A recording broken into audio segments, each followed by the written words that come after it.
Okay, welcome to another episode of the Invisible Hand on the Fireground. This is episode 9, and with me I have Severen Henderson from the Chicago Fire Department. Welcome, Sev.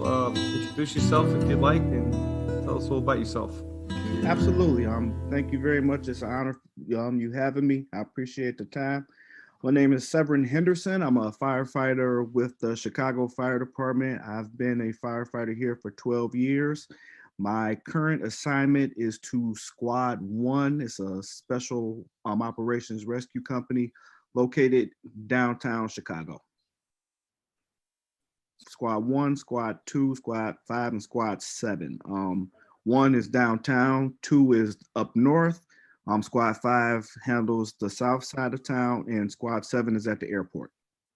Pretty cool. So a squad, I imagine, is you don't have heavy rescues. Is the squad the rescue? Is that how that works? Yeah, that's what it is. The squad is the heavy rescue. That's where we have all our specialty equipment on. In addition to that, we do have other special rigs, but they pretty much bring those to the scene so the firefighters can use those rigs. Like we have a collapse rig, another rig for high rises, things like that. So I was a firefighter in 17 truck. I started out in the South Bronx for 5 years, and then they opened up another squad company. Then we had Squad 1, and then they opened up a closed engine company, Squad 41, and I spent 4 years in the squad. You know, it's funny with the FDNY we had, and I don't know the exact number, but I know back in the day they had probably about 6 or 7 squads as well. Okay. And, yeah. You know, the squads in the New York City Fire Department, we have our heavy rescues, but we also have the squads. And the squads ride around in an engine apparatus, so they could be used basically as a utility. You know, they're like an extra set of hands. So I spent a good solid 4 years, and we responded into the South Bronx and Harlem. And it was an exciting time. So I'm sure you must be excited to be part of that special operations unit, you know? Absolutely. I worked really hard to get there. I love being there. The assignment I came from, it wasn't a joke either. I came originally from Truck 29, which is on the city's west side. And that's where I worked with and met Jimmy Davis, who connected us. So he was on 117, an engineer, and we would see each other at fires in the battalion. He taught me a whole lot. He was a paramedic. I was a paramedic at the time. So he even showed me some skills there. And then he got promoted. He came worked with me a few times as an officer, and then I followed him to the academy for a little while. So very nice. Yeah. So Chicago, very much a lot like the city of New York, right? We're all kind of the same: Boston, Chicago, yep, and San Francisco and Houston. And so anyway, the show is called The Invisible Hand on the Fireground. And I know I spoke to Jimmy. Jimmy actually gave me your information, and he told me about a story. But funny, talking about the invisible hand on the fireground, I just got a phone call just this morning, just right before we went on, from a guy I used to work with, and he mentioned the passing of one of our firefighters that worked in 60 engine, you know. And back in the day, 60 engine was the place to be, you know, in the South Bronx. You know, everyone, they talk about Engine 82, the report from Engine 82. Well, basically any engine company or truck company in the South Bronx was part of that, like they call it the Warriors, you know. So this guy, we called him the Moon Man, you know. And I remember he was quite a guy. I have these memories of the Moon Man. Like at night he'd be sitting in the kitchen with a BB gun, and he had like this bandana on. He looked like a warrior, you know. And he'd be shooting the mice as they come across the. And then he had this other thing. I have to tell these memories of the Moon Man because he was such a great guy. Mm-hmm.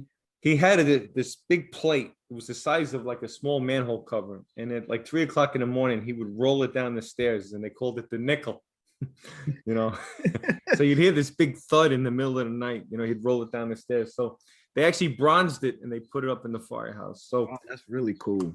But anyway, with respect to the invisible hand, I didn't even think about this until, you know, I was talking to my friend Frank, and I remember his last night in the firehouse. It was probably 1988.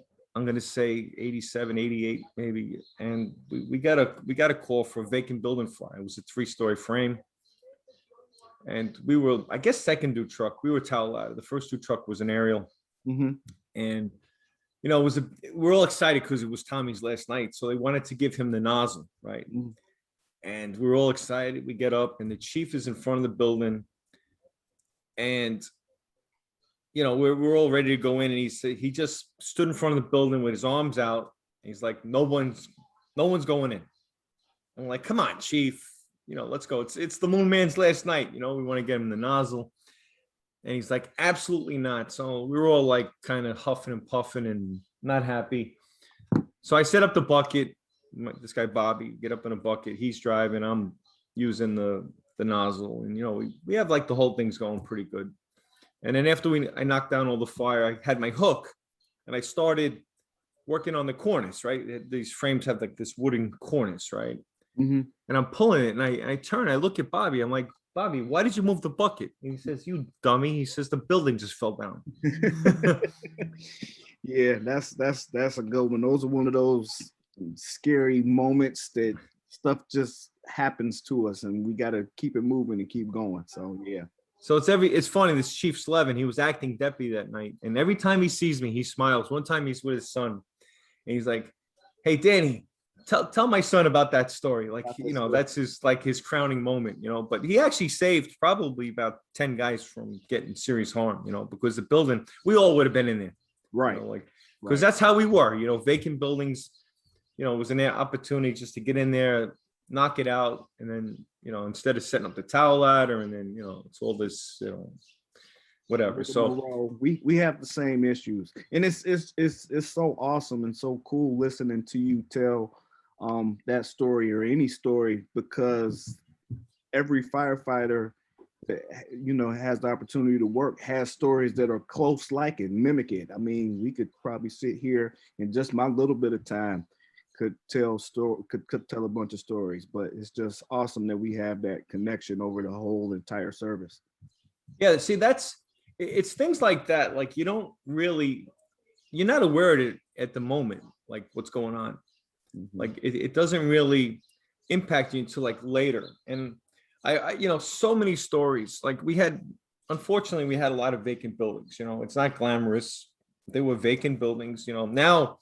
Now the area is all gentrified and, all those vacant buildings now have been renovated. And, so I feel, in a sense, I used to feel like, I don't know how to describe the feeling that like, we did all this effort, we put ourselves at risk for these stupid vacant buildings, but I feel better now that at least they've been renovated and people are living in them and, the communities are active again. And, so had we not, they would have built a new building, but, those older buildings, they were built around the turn of the century and they had such class to them, mm-hmm. the artisans that took pride in their work. And, to see that all just get wiped out was heartbreaking, Yeah, sad. Yeah. Well, what I think about, I know from a safety standpoint, we do have to keep ourselves safe. And, we have a risk reward and risk management.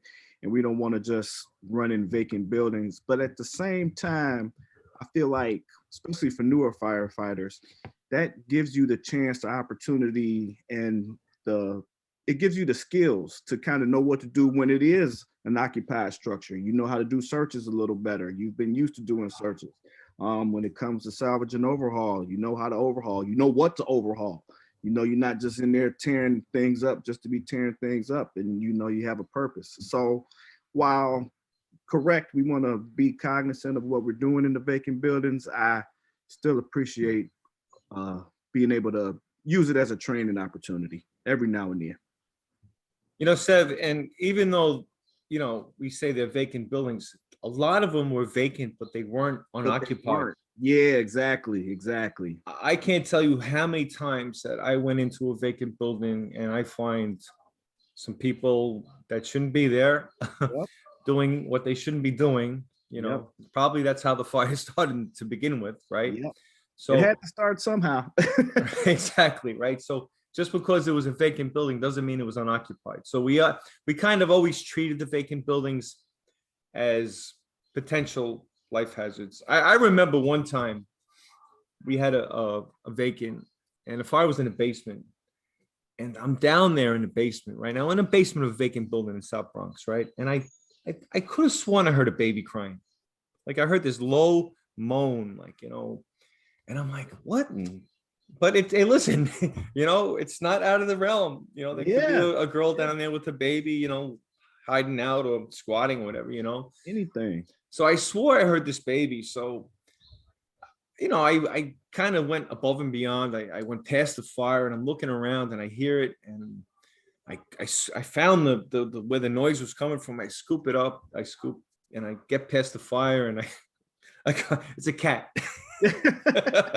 Well, it's a living thing, and it's so there you go. So You heard something. So anyway, it was just I'll tell you one more quick vacant building story. And I wasn't there, but our old captain got promoted to chief, right? Mhm. And we have this system in New York City. It's called SIDS, right? Critical Information Dispatch System. Yeah. So what happens is when the ticket comes over, this SIDS information, it's like a Twitter, right? It's on the bottom of the ticket, with whatever information it is. But in order for the SIDS to work, you have to have the address of the building. That's a caveat. You can't have the SIDS with that. You can't just say the corner of 133rd and Lenox, and you're going to get the SIDS for the building, right? So they're heavily engaged at this fire. There's probably 3 engine companies in there with 3 hand lines, truck companies, squad, rescue. They're in there working away. And the chief has this notion. He says to his aide, he says, whatever his name was, hey, Tommy, could you see if there's any SIDS on the building? He says, all right, chief, but we need an address. He goes, oh, whatever it is, 400 Lenox or whatever it was, He says, hold on, chief. No sooner did he say that, 30 seconds later, the aide gets right back. He says, chief, the SID says, under no circumstances shall anybody be inside that building. Okay. So immediately the chief gets on the radio, battalion to all units, immediately evacuate the building. Pulled everybody out. Mhm. No sooner did the last firefighter leave that building, what do you think happened? It collapsed. Collapse, pancake collapse, straight down. Yep. Just where there was probably 40 firefighters right inside that building. Oh man. So, you hear things like this and you're like, this has to be a God thing. It has to be right. That's what I was going to say. The name of the show. that it has to be something. I mean, how else do you explain these things? And, in my 35 years, I just started reflecting back on all these, especially with the vacant buildings, all these incidences, collapses and rescues and you name it. And I said, there just has to be something else at work. So that being said, both Jimmy and I think Brett Snow, I don't know if you know him too. I think they had mentioned to me that you got to talk to Seve. He's got some kind of story. So I don't know what it is yet. So I'm hearing this for the first time now. Okay. And this is kind of exciting for me. Yeah, we you did a great job keeping it organic to like really be curious and want to know what happened with the story. So I guess I'll just get into it. So like I said, I'm on the squad. I go to work today. I was actually working a trade, so I was supposed to be there the day after, but I was working on the shift before. And our squad companies, they run 4 firefighters, well, 3 firefighters and the officer in the front rig for 4 guys, and then 2 guys in the backup rig. And the backup rig is what we call a snorkel. And the snorkel is, we carry a lot of tools on there, and that's what we usually put up for defensive operations. So the box is the first, it's the lead truck, got a big jump on us, and they got out. They just got in the rig, got going fast. We got in and we started going too. My partner and I, Steve Williams, he's on that second shift also. And we start heading to the fire. The fire is a little bit of ways away. As the squad company, even though we have our own, still the area that we cover is a bit bigger. So we get to go a little further. So we went to a neighborhood, and like New York, Chicago is a city of neighborhoods. Went to a neighborhood called Bridgeport. So We're listening to the radio traffic. We see the header and everything else, and we're just thinking, we're getting there. We know we're gonna have some work to do, but we just don't imagine the type of work that we're gonna have to do when we get there. Because usually with some of these fires, it's a lot further along. So we arrive on scene. Like I said, the whole street is smoky. Everything is smoky. It's crazy. And I remember walking to the address, and it was just people sitting in the house with their dog chilling out, and I'm like, hold on, this this can't be the right place. But it was for a coach house. And so what a coach house is, for anybody that doesn't know, it's like a mother-in-law house or an in-law house. It's just a house behind another house, and it was an occupied structure. So I figure out that's where the fire is actually coming from. So our initial squad, they went to a different corner, 18th and Halsted, and that's where they came and pulled off. We came 22nd, because that's where the address was. It was in the 20 range. I don't remember the exact number, but it was in that range. So we end up setting up at different spots in the same area. So the 4 guys from the initial company, they go in, they start doing their thing. The 2 guys, me and my partner, Steve Williams, our job is to go to the roof. So we're supposed to go to the roof, help the companies that are on the roof, put extra holes, just, get that good ventilation how we're supposed to get. So I walk up, like I said, after I go to the wrong place accidentally, and I see the chief. I'm like, hey, chief, what do you need? He said, nobody's checked the basement yet. I said, I got you. So I was a little bit ahead of my partner. I walk down an alley slash gangway, kind of dodging them doing ventilation on the first floor. A lot of glass is coming out, so I'm trying to rush past. And the other thing is, this happened in February of this year. We had a huge snowstorm like the week before. It was like one of the biggest blizzards that just dumped on us. So when I'm walking through this snow is literally up to my hips, like up to my waist. I'm like really in a whole bunch of snow. So I go up, I make it to the back door, and I see my partner. He came around, and he's talking with a chief. So in my mind, I told this other chief in the front, I'm gonna do a search of the basement. I figure I'm gonna do a quick search, see if I see anything. They said it's an occupied structure. We're always looking for life and making sure we save anybody we can. So in my mind, I'm gonna do a quick search, gonna come out. I'm gonna hook back up with my partner, go to the roof and cut some holes. Probably in hindsight, thinking I probably was thinking I was going to do a little bit too much. I probably should have stuck with just one job, but we sometimes think we Superman. So I went in to do the initial search. I had a partner. It wasn't somebody I knew. It was a candidate. And on the Chicago Fire Department, when you have a candidate, they have orange stickers on their helmets. And so candidates like the newbie, the probie, whatever you want to call it, from different cities. We just call them candidates. And I saw he had a hose line. And I said, hey, you going to have that line ready? He said, yep. I said, because I'm about to go in. He said, I got you. I said, okay. So I opened this door going to the basement. It was a little landing before you go in. Then you go in down to the basement, open the door, it burps, and just this brownish, oranges, just ugly smoke comes out. That's another indicator. I should have known it was into the structure when that smoke came out, and it wasn't just gray or black smoke. It was like dirt smoke. So I close the door back because I control the door. I mask up.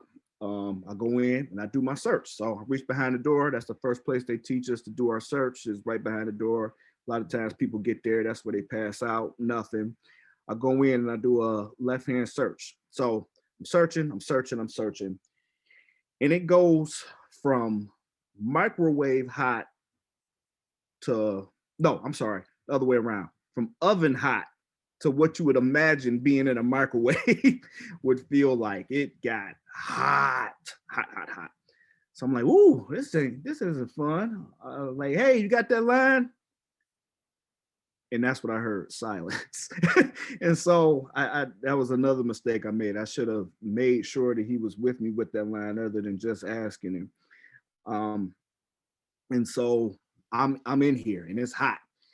And I got in pretty far too. I didn't think I made it in as far as I did, but I probably made it to halfway to the front. And then later, come to find out, my guys from the other part of the squad, they were pushing the fire back towards me. So that's what helped. A was in the basement. Nobody knew. B, they started pushing the fire towards me. And that's what made it so hot. So radio traffic is all over the place. I didn't want to do it, but I said, I'm not gonna let a building take me out. Mayday, mayday, mayday. And again, silence. So I say again, mayday, mayday, mayday. I'm in the basement. I'm burning up. Silence. And so this last time, just to make sure I was doing it right, I took my glove off, which wasn't the smartest thing. But I'm like, am I not pushing a button? I took my glove off. Mayday, mayday, mayday. I'm in the basement. I'm burning up. Help me.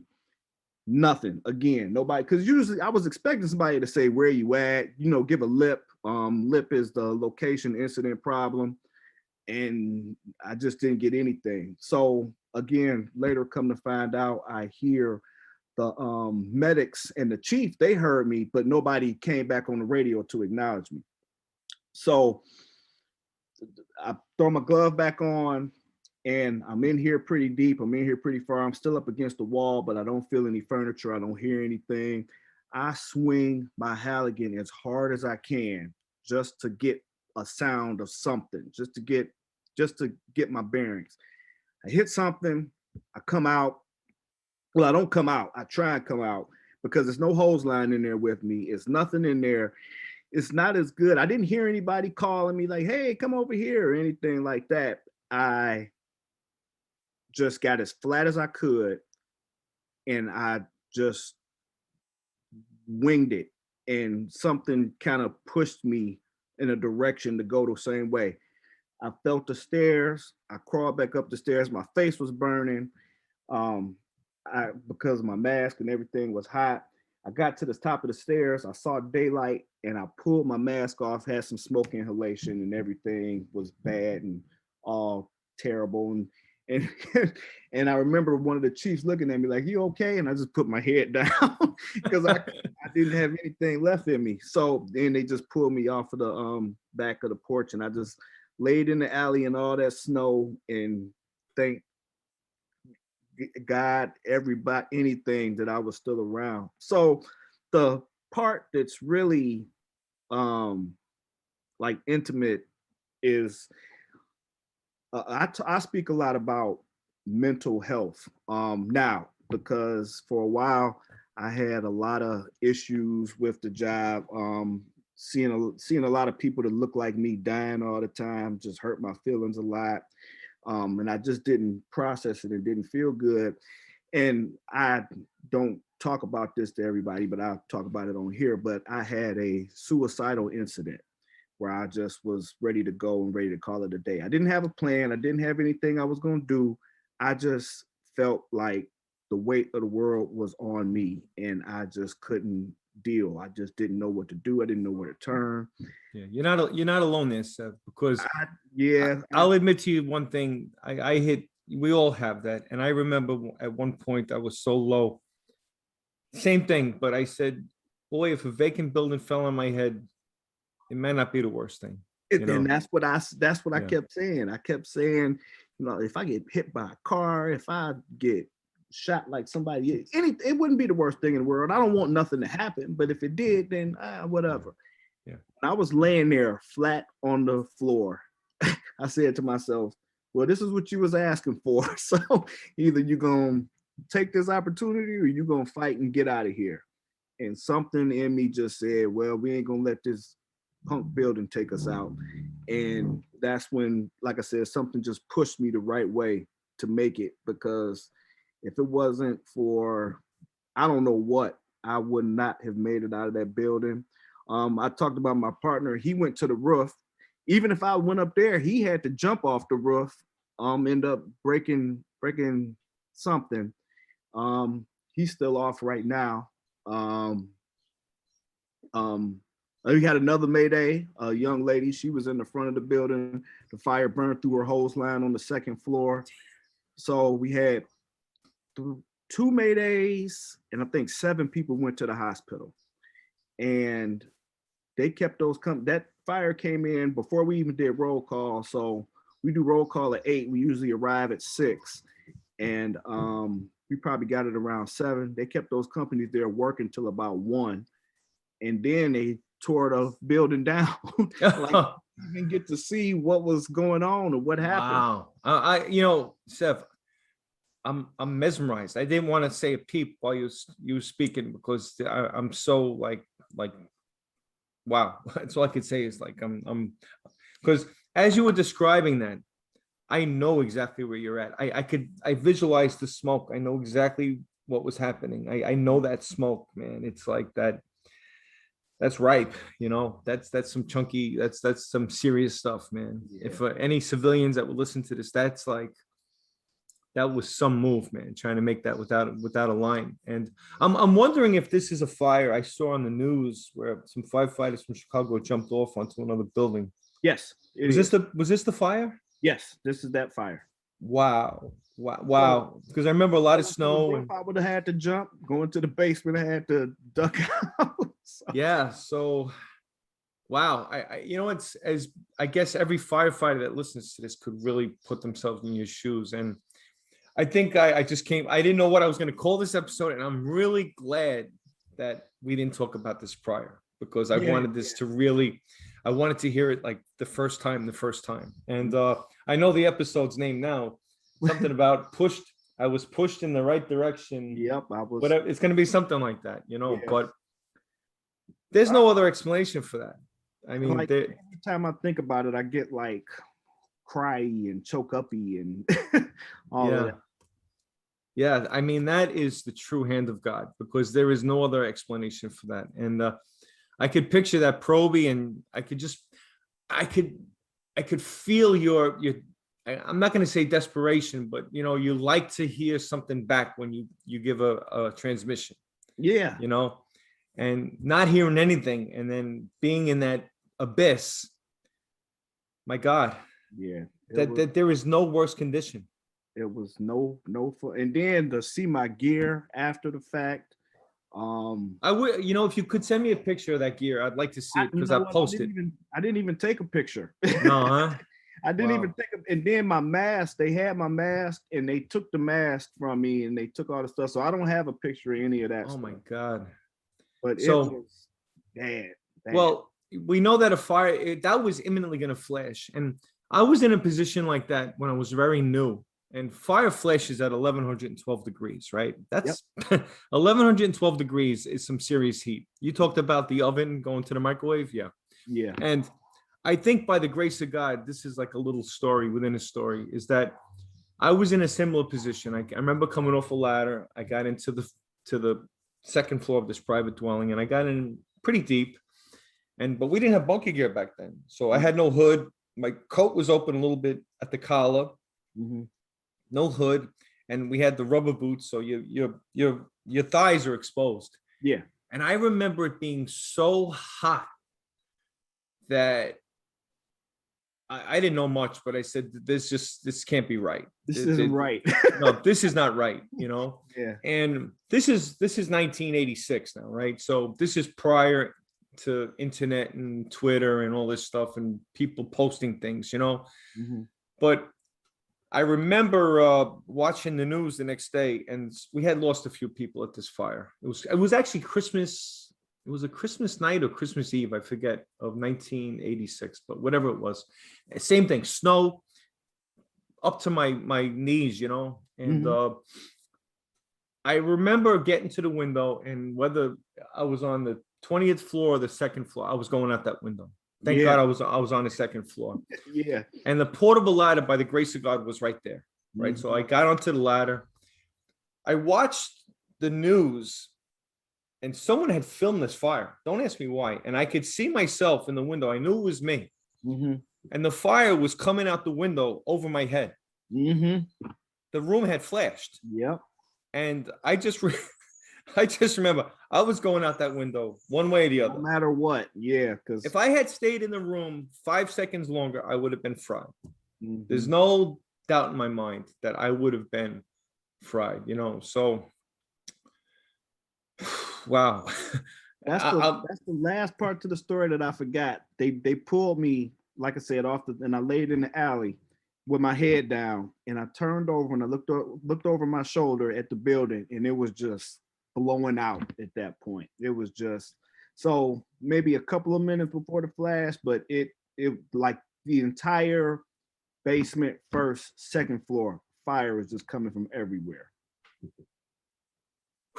Wow. I'm emotional just listening to it because I'm as you were telling that story, I was right next to you the whole way. And I totally I knew everything that you were going through. And that feeling of being alone in the abyss, in a basement of a burning tenement building, whatever it is, there is no worse feeling.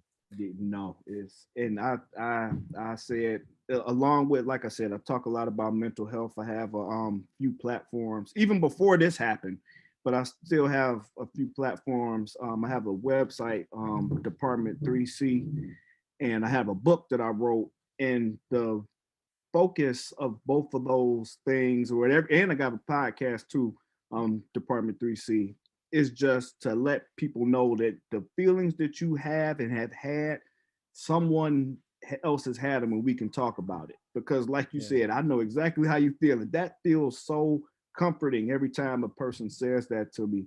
It makes me feel that much better, the fact that I was able to make it out.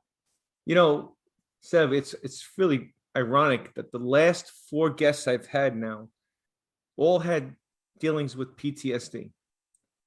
This girl Sue, Brett, there was other people. This is a very common issue in the fire service, this PTSD, but we didn't deal with this back when I came on the fire department in 1986. There was, it was just part of the job.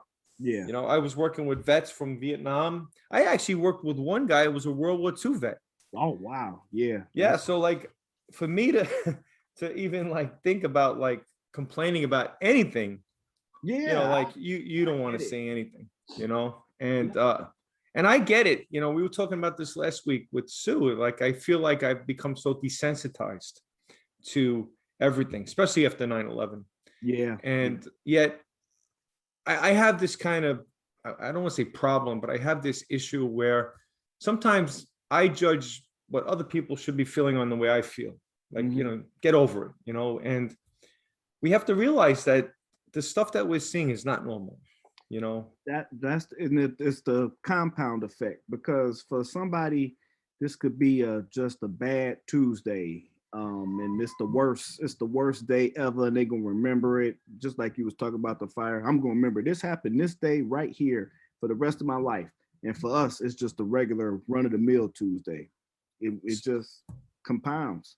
So let's go back to the fire for a second. I just want to kind of really get the whole, when you said that you would lay down flat, you kind of gave up at that point. You're like, you threw in, like you were alone. Yeah. No one's coming for me. I don't have a line. There's no hose line. That's it. I don't know how I'm gonna get out of here. Yeah, I just laid down. That's a scary feeling. That is a feeling of like helplessness. Yeah, that fire was beating my back up. So yeah, it was so bad. When you said that you felt this push, though, was it a physical feeling or was it just an urge? Like, I know it's tough to remember because I know exactly what you're talking about. I want to kind of say both, because it's like something put me on my knees to keep going. So I had that inside me. Like I said, this is what you were thinking about, not maybe a couple years ago. You can either stay here and call it a day, or you can get going. So I had that inside urge for sure, but something put me on my knees and said, "You're gonna get going. You're gonna do something." Because could have just called it and just laid there. And the part that, and there's so many mistakes that I made. And I wrote an article on fire engineering that I hope somebody can pick up these same mistakes. But the one, I can't even say which one is the worst, but the taking my glove off one and to find the glove still was something else. Yeah, no, I know. I took some notes as you were writing because I wanted to go over some of this stuff. So you said that when you saw the chief, hold on, that's back on the other page here now. Oh, you saw the chief in the front, and you said that you wanted to do too much, and we all do that. Yeah. You know, like let me just do this real quick, a quick search, and then I'll get up to the roof and you know, I'll start working. But whatever happened, you know, this all happened the way it was supposed to happen. I think that's my guess. Nobody passed away. I really, really, really hope with all the writing and the talking and the speaking. And in addition to that, the guys in the front, they both had helmet cams. And they showed me a video from the helmet cam on the front, the first and second floor. The guy turns back over, looks in there. It looks like you're looking into hell because there's so much fire and like, you know, banisters, and you can see you can see. Yeah. Oh, sure. Oh, absolutely. I know exactly what you're talking about. That's a surreal feeling. I remember I used to carry the can a lot. We have in New York, we carry the can. I don't know if you guys have. I know Boston doesn't do it, but we carry an extinguisher, you know. Yep. And I can remember getting up there first before the engine and get into that apartment. You look around, it's like everything's bathed in fire. Yep. And you don't want to, you know, you just don't want to. It's so beautiful. It sounds silly, but it sounds almost surreal. Like it's like this kind of surreal image of everything burning, but you could see everything. You see the TV, the couch. That's when you can see, like, you know, that's when you can see stuff when it's free burning like that. But free burning, yeah. Black and smoky is not seeing much of nothing. So, you know, let's talk a little bit just about the faith thing. So, like, I'm a Catholic. You know, I was raised in the Catholic system. I'm a soldier. I always call myself a Catholic soldier, you know, and I had a grandmother that was religious. My mother's religious, you know, praying. My aunts, everybody's just so religious. Pray, you know, and it rubbed off on me. And I have to tell you that I've done a lot of praying. I said this numerous times that there's no atheists on the floor above, or I'm now going to say there's no atheists in the basement now. So, you know, what were your thoughts about like God or since before or during or after? Has it changed or? I'm more spiritual than religious. That's fine. Yeah. I really believe in higher power is something else above us, is something that kind of controls us and guides us and pushes us. And I just look to that and you know, my mother is very religious. I can imagine. Sure. And she my wife called her and was telling her what was going on, because before I got intubated, that was the last call I made. I said, don't freak out, but I'm going to the hospital. I'm on my way. Yeah, she said, I'm on my way. So she left work and came and saw me, and she called my mother. She said, and my mother was like, so it feels like I'm walking through I can't remember what she said, but she just is a super prayer. So all those prayers from everybody and from her from over the years of my entire life had to help somewhere. So I'm not the type of person to look a gift horse in the mouth or say why or anything. I just appreciate all the blessings that I've come to receive. So if we want to just, and we'll wrap it with this because, you know, it is what it is, right? If we want to analyze this from the firefighting perspective, there are some lessons learned here, right? Yes. A, we don't enter the fire area without water. Without water, exactly. Search or not. So, yeah. But I commend you because your intentions were well, and you know, listen, it was an occupied house, and I've done that too. You know, like, you know, we gotta search for life, and sometimes we kind of overextend a little bit, and this time, unfortunately, I did. I gotta burn the show for it. But wow, Seth, I'm really happy that you're on here tonight, because that's just an amazing story. And even if it helps one person. That's that's what I say. If it helps one person, and you know what, I gotta mention one other thing. And I'm not like beat up people unless it's like really time to fight. But everybody's like, you should find that candidate and do all this stuff. I'm like, dude, and this was this guy's first day, first hour of the job in an area that doesn't get too many fires. I mean, we get fires all over the place, but I don't feel any ill will towards him. I'm not mad at. I still don't even know who he is, but I'm not mad at him or anything. And I, in the spiritual sense, want to kind of keep it like that. I don't want to go, just That's very high road, and that's what God wants. That we can't hold any grudges or resentments against people. I mean, he was doing probably the best he could. He's a brand new guy. I know that I wouldn't have wanted to bend him at that position. yeah. That and I know, right, because the one chief was like, well, what happened to the guy down there? And they was like, oh, until I came out smoking. Yeah. So I wouldn't have Wow. wanted to be him either. Yeah. No. It's Well, it's all good. I'm glad you're still here, Seve. This has been just an amazing story, and it was really my pleasure to have you on. And I'd like to be on your show sometime. Absolutely. We'll reciprocate. Yeah. Absolutely. So, When I get in that studio and get some time, I'm gonna definitely reach out. I'm gonna have to have you on. absolutely, I'd love to do it. So, Sev, pleasure. I'm going to wrap it up. And any closing thoughts before we end this?